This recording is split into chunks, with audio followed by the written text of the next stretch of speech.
Hey there, it's Dr. Justin Marchegiani, and today's talk is going to be on fungus, on Candida. So we're going to chat about how Candida can cause or be kind of at the root of a lot of chronic health issues. It can be the root of people's chronic fatigue, at their digestive issues, and it also could be a sign that there's deeper things underneath. A lot of people may think their problem is Candida, but it may be something deeper in the gut, like another infection. So let's talk about Candida. So this is a cross-section of your gut. Now, Candida is one of these microbes, right? We have Candida or fungus, right? We have fungus is the greater umbrella in which Candida sits under.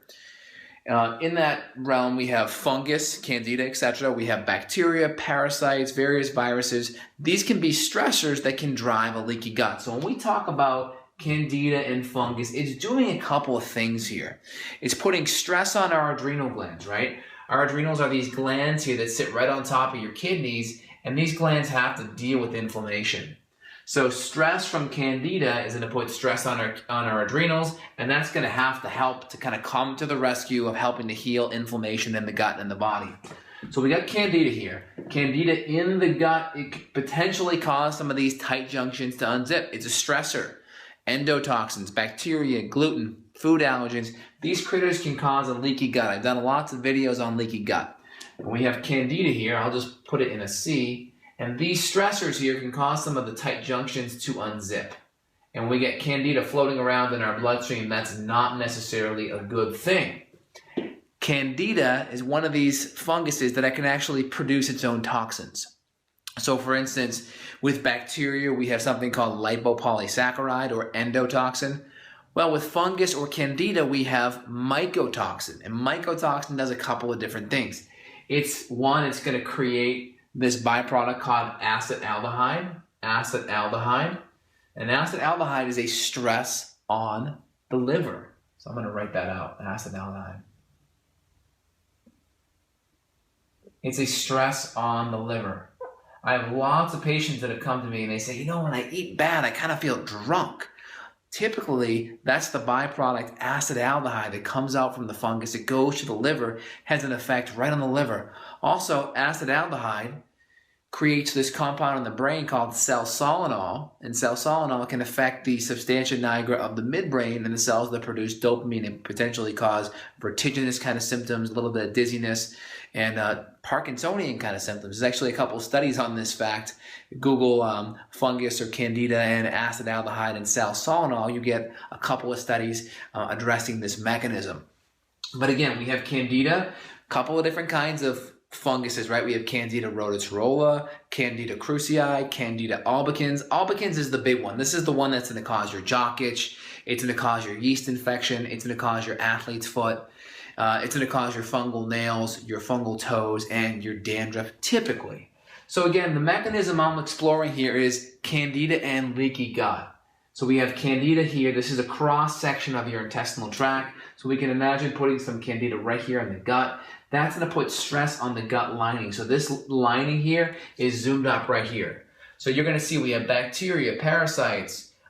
We may have bad bacteria, Candida, viruses, right? All of these things are going to cause our tight junctions, right? These are our tight junctions here. These are the microvilli, or we have essentially the microvilli are right above these tight junctions.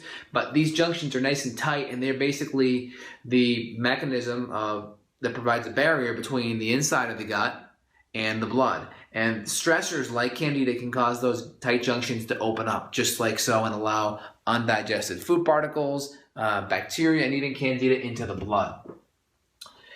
So a couple of things Candida can also do. I already talked about the mechanism here with acetaldehyde and stress. I also talked about the adrenals, right? Our body has to produce cortisol to cover up a lot of this inflammation. You got a smoldering fire. Imagine the adrenals are like the fire hose. The water is going to drop while we put out the fire in the gut. So we dig a little bit deeper here. Let's dig a little bit deeper. So regarding Candida, it also produces mycotoxins, like I mentioned. I mentioned the acetaldehyde, but mycotoxins can also disrupt peristalsis.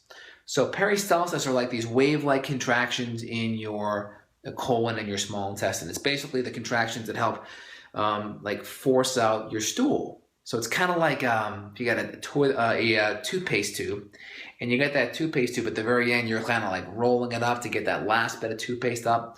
Well, that's what these peristaltic wave-like contractions do. They're there to push out the stool. The problem is mycotoxins will actually disrupt those wave-like contractions and prevent you from pushing out your stool on time.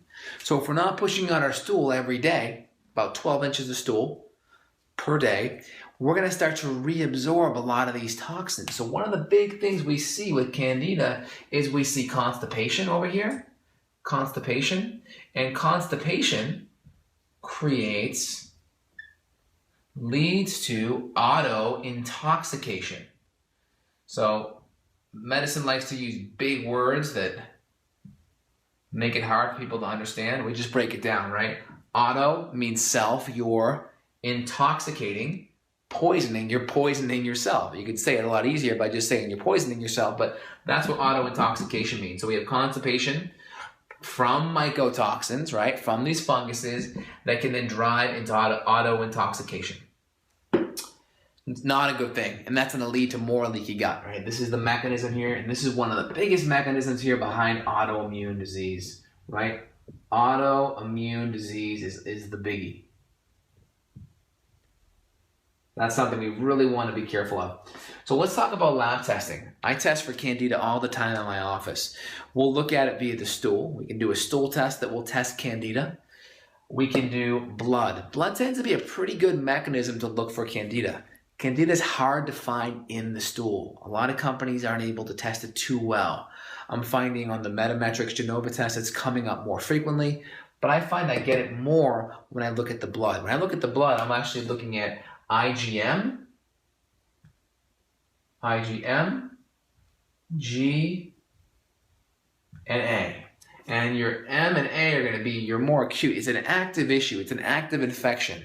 So when we look at the blood, we're going to look at IgM, IgG, and IgA. Via the stool, we'll try to culture it out and see if it comes back in the stool.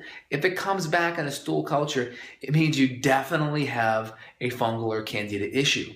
If it doesn't come back, well, it doesn't necessarily rule it out, FYI. There are some limitations with stool testing, but if it doesn't come back, it doesn't necessarily mean it's not there.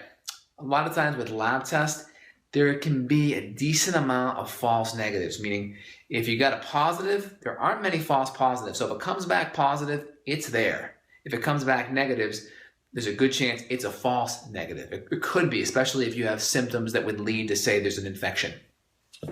And again, clinical signs and symptoms. So what does that mean? Let's go over that. Do you have a lot of flatulence? Does your flatulence, essentially, do your farts stink? Do they smell? Is there a lot of odor there? Someone walks into your bedroom, does it smell kind of yeasty? Do you have a history of jock itch? Do you have a history of athlete's foot or a history of yeast infections? These are all candida based. Do you have any rashes on your skin that kind of move around or that you haven't really treated well and they're still there? Not psoriasis, not eczema or dermatitis, but just it's more of a blotchy kind of rash that doesn't really rise up. That's will be more of a fungal rash. Also, looking at your fingernails, do you have orange or yellowy fingernails or toes? Do you have chronic dandruff where you have to use like a shampoo like Selsun Blue or something like that? These are going to be all signs of candida. Do you see your tongue? Does your tongue get kind of white? That nice, gentle, whitish yellow hue over the tongue. That's called thrush. Now, thrush is like the ultimate candida because it's really white. But if you go on Google Image, you'll see some that are very subtle and some that are just pure white. So if you have any bit of that there, there's a real good chance that you have a candida infection. So look at the stool test. If the stool test does not say it's there, it could still be there. Look at the blood. The blood says it's there. Well, it could still be there, even not in the blood, because the blood's an indirect measurement. This is a measurement of your immune system coming to the rescue. So it's indirect. We're looking for the fighters that typically would attack candida, not necessarily the candida by itself. So that's indirect. And then we have the clinical signs and symptoms, which in my opinion, as a clinician, this is going to be your gold standard. If we see the clinical signs and symptoms of candida, it's there. So let's talk about treatment options.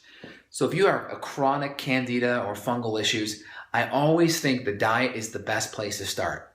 So a good book to read is The Fungus Link by Doug Kaufman. Essentially really having a diet with good fats, good proteins, carbohydrates from primarily non-starchy vegetables, avoiding nuts, relatively speaking, outside of almonds. You can't do peanuts, cutting out all grains, all legumes, all dairy outside of grass-fed butter. And then the only fruit you could have are berries, green apples, grapefruits, lemon, and lime, fruits that are lower in sugar. The key is you don't want to starve all sugar out. You want just a little bit in there, because if not, these fungus can go into these cyst or spore-like states that make it harder for them to kill. So just giving it a little bit, some berries, a little bit of green apple, 1 to 2 servings of these lower glycemic fruits is a really good place to start. So the diet's where you want to be off the bat. Next, herbs. We have herbs like grapefruit seed extract. We have undecanoic acid. We have various berberines. We have oil of oregano. These are great herbs. Again, the key is using them in high enough dosages. Typically, a combination of those 2 or 3 can be a great place. Podiarco, for instance, another great herb. Also, I see a lot of people with deeper issues. I just saw a patient today that came back on his blood work with a fungal infection. IgM was very high, IgM for Candida. We get his lab test back in today. We looked deeper, came back positive for Giardia. And Giardia is a really nasty infection. So we could be treating his Candida till the cows come home and nothing's going to happen because we found Giardia deeper in. So I always urge patients, if you think you have chronic fungal issues, we got to look deeper. You want to rule out the deeper infections because that's like analogous to pulling grass out or pulling a weed out right at the surface, right? You got to pull the weed out at the roots. If you don't pull it out at the roots, it's going to grow back. And that's like treating Candida when there's an underlying Giardia or H. pylori infection. It's just not going to get fixed. So moving forward here, we talked about a lot of things, fungus and Candida and leaky gut and connecting it with auto-intoxication and the lab work and the diet. A lot of information in this video. If you're feeling a little overwhelmed, that's okay. If you have chronic gut issues or health concerns or adrenal fatigue that could be driven by this mechanism here, I'm going to put something on the screen. Feel free and click on it, subscribe, get access to more of my videos, and feel free and reach out so we can get to the bottom of your health issues and concerns. Thanks. This is Dr. J signing off. Have a great night.